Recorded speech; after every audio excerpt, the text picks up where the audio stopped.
Mo fẹ́ sọ ṣíìpù kankan sílẹ̀. Ṣé wá rí àwọn tó ń blọ́gà tó ń sọ̀rọ̀ tó ń gbẹnu Sunday Igboho sọ̀rọ̀ lọ́nà kan. Ẹ̀yọ́ wa kan ti inú àwọn ọ̀gá wa kan ó ti sọ̀rọ̀. Wọ́n ń pè lásìkò láyé dáadáa. Ó ti sọ̀rọ̀. Ẹ jẹ́ kí Sunday Igboho kóun náà kó gbẹnu sí kó gbójú jáde. Kó gbórí jáde. Mo ti ṣe kan lẹ́ẹ̀kan tí mo sọ sí. Sunday Igboho ti wá fẹ́ gba kí èèyàn kan lẹ̀ lọ́dọ̀ tèmi sẹ́nárì ọ̀ láké nígbà tí ọ́fíìsì ṣe wà bẹ́ẹ̀. Ó ti fẹ́ gba 419 lẹ́ẹ̀bẹ́ tí mo dè mọ́ lẹ́ẹ̀bẹ́ pé kò lè lọ. Èmi náà ṣe bá ṣe ní gbọ́ ẹ lọ́dún ẹ̀ lọ́dún pé ó tẹ̀ máa ń yọ ọdún sọ́gà ọ̀rọ̀ tí mo tẹ̀ máa ń bú ilé ọba ń sọ̀rọ̀ ṣé tẹ́ máa ẹgbẹ́ ìwọ̀n náà gbà kan mo máa ń sọ̀rọ̀ sọ́gà wà. Ebi ẹ̀jẹ̀ ní kankan tóró ti náà ọmọ kéèké kankan tó kú sẹ́yìn. Lẹ́yìn tó wá síbí báyìí ó ti wọ ilé ẹkùn òòjọ́ ẹsẹ̀kẹsẹ̀ ló ti pé one captain retire captain kan tó jọ mẹ́jọ wa ní Ìkirè tí ẹ ń pè ní pé ọ̀gá Músẹ̀ ẹ gbọ́ ọmọ yín kan ọmọ yín ni ó wà nígbà àmọ́ ní èmi tí ẹ̀ ń bá ṣeré ni òkè ló kàn ń pẹ̀lú kí àwọn tó wá bá wọn ní àwọn ọmọ wa lẹ́yìn nínú àwọn coordinator wa Tyson ní ọ̀wọ́ ẹ̀ àwọn náà mú àwọn 419 ìgbà yẹn tó fẹ́ wá gbà wọ́n lé so èmi ti jáde lọ́fíìsì nígbà ṣeré ni o kò sí nǹkan níṣẹ́ ló ń gbọ̀n nígbà tí mo sọ̀rọ̀ confam ni ó mọ̀ mí jáde ọmọ fèsì mi ọmọ ojú tó ṣe bí ọmọ akin tí n bá parọ́ mọ́ orílẹ̀ tí máa wò sùn. Yes. So olóòtú gbogbo ilé tó ń ṣe ẹni tó ń pọ́n dé tó ń fún ní wíìgì ní gbogbo ilé kò lè gborí jáde wọ́n máa jọ́jẹ̀ ni. Ẹ ṣeun. Orúkọ mi ni Alhaji Musendiko Adesina Jimoh. Mo jẹ́ coordinator fún ẹgbẹ́ Oòduà People's Congress ní Ìbà Gani Adams ní Ogun State. Nípa ti pé Ìbà Gani Adams tí wọ́n jẹ́ ọ̀gá wa wọ́n jẹ́ ọmọ tápà irọ́ ńlá nìyẹn. Èyí tí mò ń sọ̀rọ̀ yìí mo ti bẹ̀rẹ̀ ẹgbẹ́ yìí tí a bá bùkéré a ti máa lọ sí 26 to 27 years tí mo ti bẹ̀rẹ̀ sí í ṣe ẹgbẹ́ yìí tí mo dẹ̀ mọ ipa tí èmi náà ti kó nínú ẹgbẹ́ yìí bó tẹ̀ di òkú kéré tó. Ṣé wàá rí nípa wípé Ìbà Gani wọ́n jẹ́ ọmọ tápà ọmọ tó nìkan wọ́n máa ń ra ìdúgbò yàn ní ayé sọ̀rọ̀ ní gbogbo ẹ pátápátá ayé sọ̀rọ̀ ní kò sí irọ́ ńlá gbáà nìyẹn. Ìkíní bẹ̀ Arígídí Àkókó ni wọ́n ti bí ọ̀gá wa ọmọ ọba dẹ̀ ni wọ́n torí èmi ó kéré pin mo ti lọ sí ìlú yẹn tí mo ti bá wọn lọ á tó ó lé ní 20 times. Nígbà tí wọ́n ti ẹ̀fẹ́ ṣe ìyá tó bí Ìbà Gani Adams ọmọ ẹrúsù ilẹ̀ ni wọ́n ẹrúsù yẹn ìsàlẹ̀ Arígídí kò ju èkìlò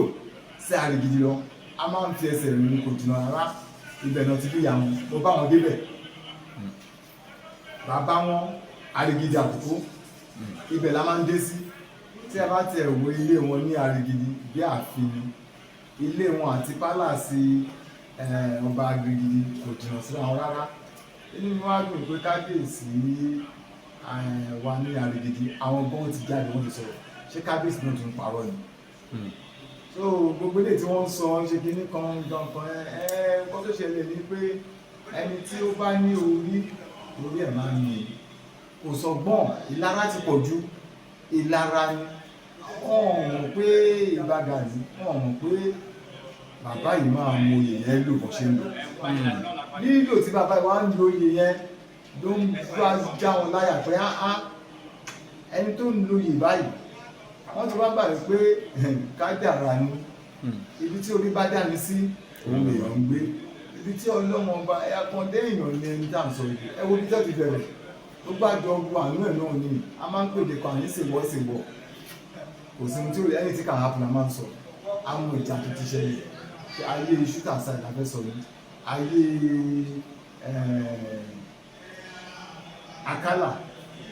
ọmọ bọ́ ṣe ń ṣe lákálà ńgbà yẹn tó yẹ pé cocaine base ní gbogbo bẹ̀rẹ̀ ọwọ́ kan láwọn bẹ̀ tá fọ́ bẹ̀ mọ́ pẹ̀lú ìrànlọ́wọ́ àwọn agbófinró ńgbà yẹn ìgbà kan àwọn adigunjalè pọ̀ wọ́n pọ̀ ní Abẹ́òkúta ńgbà kan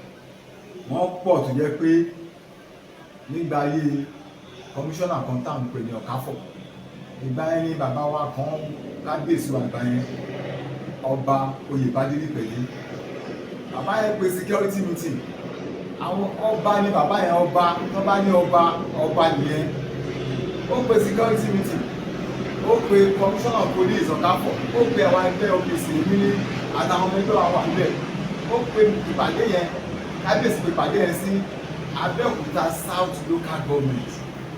nínú ìpàdé yẹn ọ̀rọ̀ bí o lè ṣe tó yẹ pé àwọn agbéròyìn àwọn olè ambrọba everything wọ́n ṣe pọ̀ tó ní Abẹ́òkúta nígbà yẹn pé kí ni ìjọba ń ṣe sí ìgbà tí àwọn tí wọ́n bẹ̀rẹ̀ sí ní stagnant bẹ̀rẹ̀ sí ní wáyé tọ̀rọ̀ wáyé ọ̀rọ̀ pọ̀ inú láti bí kábíyèsí láti sọ wípé fún ọ̀gá ọlọ́pàá àgbà yẹn wípé ọ̀gbẹ́ni àwa náà mọ gbogbo story ẹ̀ àmọ́ history ẹ̀ ó yẹ pé ìgbà tó wá wọ bí ó lè pọ̀ tó yìí ó sì yẹ ìgbà tó wá bẹ̀rẹ̀ ló lè wá pọ̀ nígbà yẹn lọ́dún yẹn lọ́hùn ọ̀rọ̀ tí mò ń sọ kì í ṣe ọdún kì í ṣe ogún ọdún ọ̀rọ̀ tí mò ń sọ bí kábíyèsí pè mí nìyẹn kábíyèsí kẹrin àti èmi náà we are from this we are cousins kábíyèsí ọba ní pẹ̀lú we are cousins so wọ́n yẹ pè mí yẹn pé ṣe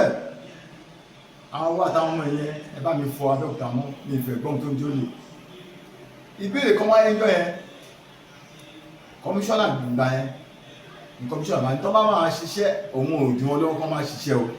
ṣùgbọ́n wọn ò gbọ́dọ̀ lo ìbọn ìjọba kábíyèsí ní àwọn ọmọ tiẹ̀ tó tẹ̀lé lẹ́yìn kí náà gbé dání ṣáà mo rúgbà àwọn làwọn gbé dání yìí ẹ lọ ṣiṣẹ́ yín mo wà lẹ́yìn yín mo fẹ́ sọ fi dá ẹ lójú olóòtú wípé láàárín oṣù méjì kò sí tó ń jáde nígbà yẹn àwọn náà wá fi ọmọlúwàbí ṣe ń gbà yẹn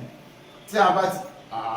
grassroot ló mọ ibi tó lè wá àwọn tó lè tó gbélé wọn lè tó bá lọ́sàn láàárọ̀ òun ló ń sùn tó bá di alẹ́ ọ̀hún lè rí ilé mọ́tò máa jíde láàárọ̀ ní ibo ló lọ so information yẹn ti wà a kàn mú wọn ṣẹ́kùn tó lè pé confam arm robber èmi àmú wa lọ síbi tó kó gun ẹ̀sìn ṣùgbọ́n tá a bá ti wá mú wọn yẹn à ń kó wọn lọ sí ọ̀dọ̀ DPO ni àdàtọ̀ DPO rẹ́kọ̀dì ẹ̀ wà ń bẹ̀ dọ́là a máa kó wọn lọ bẹ̀ tábàdẹ̀ ti kó wọn lọ síbẹ̀ yẹn àwọn náà ti rí pé confam ni so láti bẹ̀ lọ ètò máa lọ sí prison ètò tó máa tún lọ sí prison míì náà ó tún máa lọ sí prison látọ̀dọ̀ àwọn ọlọ́pàá bí láàrin oṣù méjì bí a ṣe fọ ọ̀rọ̀ ilé mọ̀ ní Abẹ́òkúta ni ìyẹn náà ló tún wá dífá fún ọ̀rọ̀ ajínigbé tí ó ń ṣẹlẹ̀ ní ìsìn kidnappings tó ń ṣẹlẹ̀ kidnapping everywhere ó ń ṣẹlẹ̀ lọ́nà Òwòdé ó ń ṣẹlẹ̀ lọ́nà Ọ̀bàdà